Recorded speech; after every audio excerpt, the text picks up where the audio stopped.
ఎన్నికల ఎలక్షన్ కోడే కదా. పెళ్ళైన అల్లుడికి ఆషాఢ మాసం అడ్డం వస్తే అత్తగారింటికి పోగలుగుతాడే? కొత్త అల్లుడు, మీరు అందరూ కొత్త అల్లుల్లో ఈ సమస్య ఎదుర్కొనే ఉంటారు కదా. కొత్తగా పెళ్ళైన అల్లుడు వాళ్ళు ఎంత కట్న కానుకలు ఇచ్చి పెళ్లి చేసినా ఆషాఢ మాసంలో అత్తగారింటికి పోలేని పరిస్థితి. అట్లనే మొదటి 6 నెలలు ఎలక్షన్ కోడ్ వల్ల నేను మా బట్టన్న సచివాలయానికి రానేలేదు. ఎన్నికల కోడ్తో పరిపాలన మేము దృష్టి పెట్టడానికి లేకుండా పోయింది, అధికారులను పిలిచి సమీక్షించడానికి వీళ్ళు లేకుండా పోయింది. ఈ 5 నెలలే కదా మేము పరిపాలనలో కుదురుకొని నిర్ణయాలు తీసుకొని పరిపాలన గాడిలో పెట్టి ముందుకు తీసుకెళ్తున్నాం కదా. ఈ మాత్రం కూడా చంద్రశేఖరరావు గారికి అవగాహన లేదా? హరీష్కు కేటీఆర్కు లేకపోవచ్చు, ఎందుకంటే వాళ్ళకు చిన్నపిల్లల మనస్తత్వం, అవతల దగ్గర మంచి ఆటబొమ్మ ఉంటే మన దగ్గర లేదంటే దాన్ని ఇరగొట్టాలన్న ఆలోచన పిల్లలలో ఒక చిన్న తెలియని సాడిస్టిక్ ప్లెజర్ ఉంటుంది. మీరు పార్కులలో పోయి చూస్తే తెలుస్తుంది, లేకపోతే స్కూల్లో పిల్లల దగ్గర మన పక్కవాడి దగ్గర మంచి ఆటబొమ్మ ఉంటే వీడు దాన్ని గుంజుకోనికి ట్రై చేస్తాడు, వాడు ఇవ్వకపోతే వీడు దాన్ని పలగొట్టి వెళ్ళిపోతాడు, ఎందుకంటే నా దగ్గర లేదు వాళ్ళ దగ్గర ఎందుకు ఉండాలని. హరీష్కు కేటీఆర్ గారికి సాడిస్టిక్ ప్లెజర్ ఉండొచ్చు. మాకు లేని అధికారం వీళ్ళ దగ్గర ఎందుకు ఉండాలి, బట్టి గారి దగ్గర ఎందుకు ఉండాలి, రేవంత్ రెడ్డి దగ్గర ఎందుకు ఉండాలి, పొంగులేటి శ్రీనివాస్ రెడ్డి దగ్గర ఎందుకు ఉండాలి? ఉండొద్దు, దాన్ని ఎట్లో గట్లా ఇరగొడదామో పలగొడదామో అని వారికి ఆలోచన ఉండొచ్చు, ఎందుకంటే అట్లాంటి దుందుడుకు స్వభావం ఒక వయసులో ఉంటుంది. కానీ అన్ని అనుభవాలు ఉన్న చంద్రశేఖరరావు గారు వాళ్ళను పిలిచి కూర్చోబెట్టి తప్పు అని చెప్పాలి కదా. మీరు అందరు తల్లిదండ్రులు మీ పిల్లలు పడిపోయి తప్పు చేస్తే మీరు టీచర్ పిలిచి మీ పిల్లవాడు ఇట్లా చేస్తుండే మీరు మీ పిల్లలకి మీరు మంచి చెప్పుకుంటలేరా? నేను నా మనవాడికి చెప్తుంటా, స్కూల్లో పోయి ఏదన్నా ఇట్లా అట్లా చేస్తే అట్లా చేయదా తప్పు నాన్న, సమాజంలో మనం మంచిగా ఉండాలి, మనం ఇతరులకు కష్టం నష్టం కలిగించే చేద్దాన్ని నేను నా మనవాడికి చెప్తున్నా. మీరు మీ పిల్లలకి చెప్పాలి కదా చంద్రశేఖరరావు గారు అని నేను అడుగుతున్నా. ఎటమటంగా వ్యవహరిస్తే ఇది వారికి క్షేమం కాదు, రాష్ట్రానికి కూడా మంచిది కాదు. ఎటమటంగా వ్యవహరించినప్పుడు చట్టం తన పని తాను చేసుకుంటూ పోతుంది. ఎవరు చట్టానికి అతీతులు గారు?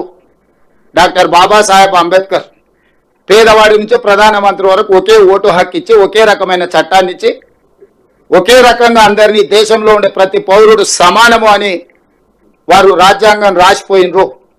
దాన్నే మనం ఈ 75 సంవత్సరాల నుంచి అదే బైబుల్గా, అదే భగవద్గీతగా, అదే ఖురాన్గా అన్ని మతాలు దాన్నే ఒక ఆదర్శంగా తీసుకొని రాజ్యాంగాన్ని ఆదర్శంగా తీసుకొని ముందుకు వెళ్తున్నాము.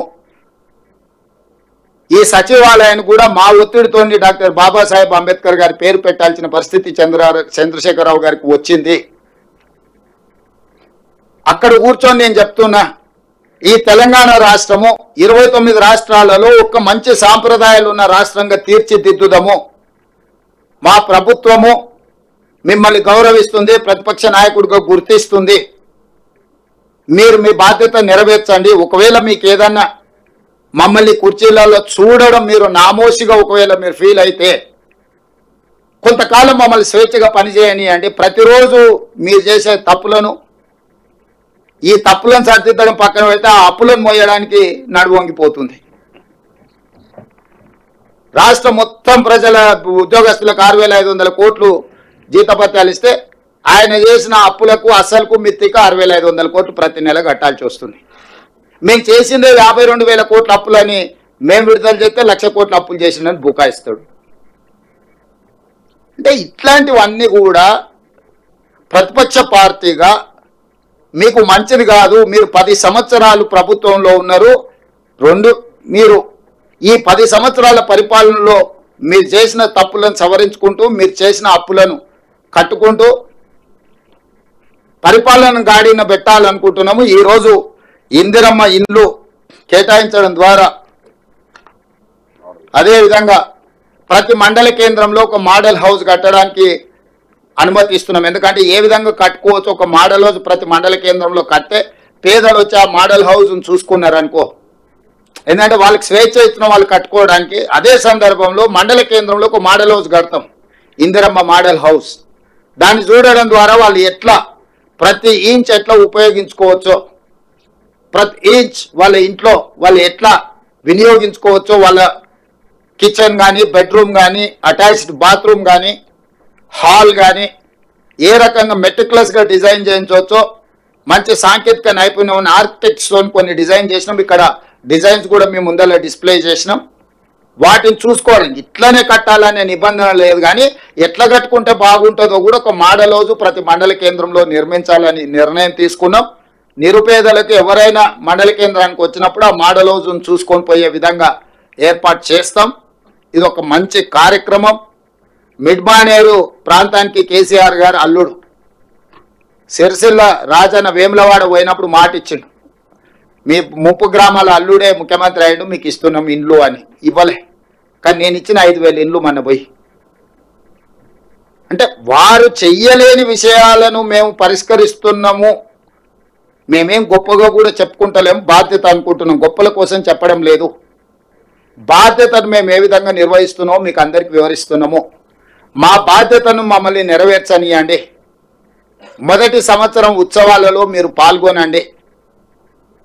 వారికి ఈ వేదిక మీద నుంచే పొన్నం ప్రభాకర్ గారికి సూచన చేస్తున్న ప్రోటోకాల్ ఆఫీసర్స్ కూడా కల్వకుంట్ల చంద్రశేఖరరావు గారు సమయం తీసుకొని ప్రధాన ప్రతిపక్ష నాయకుడు, అదేవిధంగా భారతీయ జనతా పార్టీ అధ్యక్షుడు కేంద్ర మంత్రి కిషన్ రెడ్డి గారికి, బండి సంజయ్ గారికి ప్రత్యేకంగా పొన్నం ప్రభాకర్ గారే ప్రోటోకాల్ ఇన్ఛార్జ్ కింద మినిస్టర్గా వారు వెళ్ళి వారికి ప్రత్యేకంగా ఆహ్వాన లేఖలు అందించి ఈ కార్యక్రమంలో పాల్గొని, ఎందుకంటే ఈ పండుగ అందరి పండుగ, ఇది ఒక కాంగ్రెస్ పార్టీదో ఇంకోరిదో కాదు. ఈ ప్రభుత్వం అందరిది, ఈ సంక్షేమం అందరిది, ఈ రాష్ట్ర అభివృద్ధి అందరిది.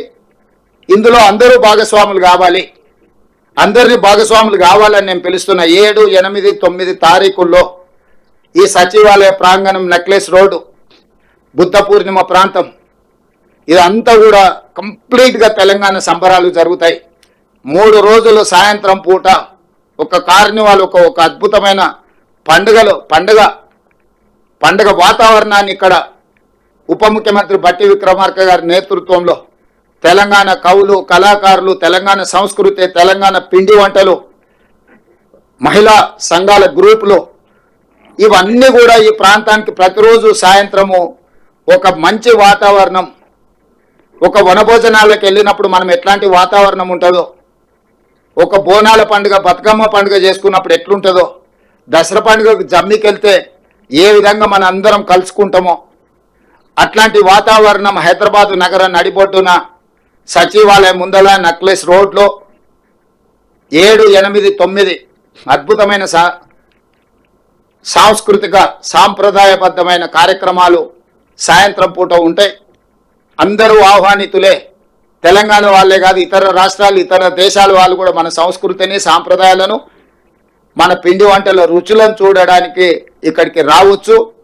ఒక గణేష్ నిమజ్జనం జరిగినప్పుడు ఇక్కడ ఎట్లాంటి వాతావరణం ఉంటుందో అట్లాంటి వాతావరణం ట్యాంక్ బండ్ మీద ఉండాలి అని, మనందరం కలిసి పండుగ చేసుకోవాలని, ఈ పండుగ అందరిది, పండుగలో అందరూ పాల్గొనాలి, ఇంక్లూడింగ్ మీడియా మిత్రులు కూడా. మీరు కూడా మీ కుటుంబాలతో వచ్చి సాయంత్రం పూట కొంత సమయం కుటుంబానికి ఇవ్వండి. ఎప్పుడు ఉద్యోగం చేసుడు, స్క్రోలింగ్లు పెట్టుడు, బ్రేకింగ్ న్యూస్లు పెట్టుడు, ఈ టెన్షన్ నుంచి కొంత బయటపడండి. ఎప్పుడు టెన్షన్లు ఉంటే ఆరోగ్యం తొందరగా దెబ్బతింటుంది. వాళ్ళ కోసం కూడా ప్రత్యేకంగా కొంచెం ఏర్పాట్లు, ఒక ఏమంటారు, ఒక బాక్స్, అదే INPR ఒక సపరేట్ ఎన్క్లోజర్ మీడియా మిత్రులకు కూడా సపరేట్గా పెట్టి వాళ్ళ కుటుంబాలు వచ్చినప్పుడు వాళ్ళ కుటుంబాలకు కొంత భోజనం, కొంత వాళ్ళ పిల్లలతో వచ్చి ఉండేటట్టు ఒక ఎన్క్లోజర్ పెట్టి వాళ్ళ కోసం కూడా ఒక ప్రత్యేకమైన ఏర్పాట్లు. ఎందుకంటే తెలంగాణ ఉద్యమంలో వాళ్ళు చాలా చాలా క్రియాశీలక పాత్ర పోషించారు. కాబట్టి ఆ పాత్ర ఈరోజు మీకు నిజంగా ఆ పండుగ మీ కళ్ళల్లో చూడాలని మేము అనుకుంటున్నాం. తెలంగాణ రాష్ట్ర పండుగ, తెలంగాణ సంస్కృతి ఒక పండుగ, తెలంగాణ బ్రతికే ఒక పండుగ. దీంట్లో మీరందరూ భాగస్వాములు కావాలి. ఈ పండుగ సందర్భంలో ఒక మంచి వాతావరణం సృష్టించడానికి మీ వైపు నుంచి సహకారం ఉండాలి. ఇంకా 4 సంవత్సరాలు ఉంది. ఏమైనా విషయాలు ఉంటే చర్చించుకుందాం. 9 తారీఖు తర్వాత అసెంబ్లీ ఉంటుంది. అసెంబ్లీలో కూడా చర్చలు చేసుకుందాం, సమస్యలను పరిష్కరించుకుందాం.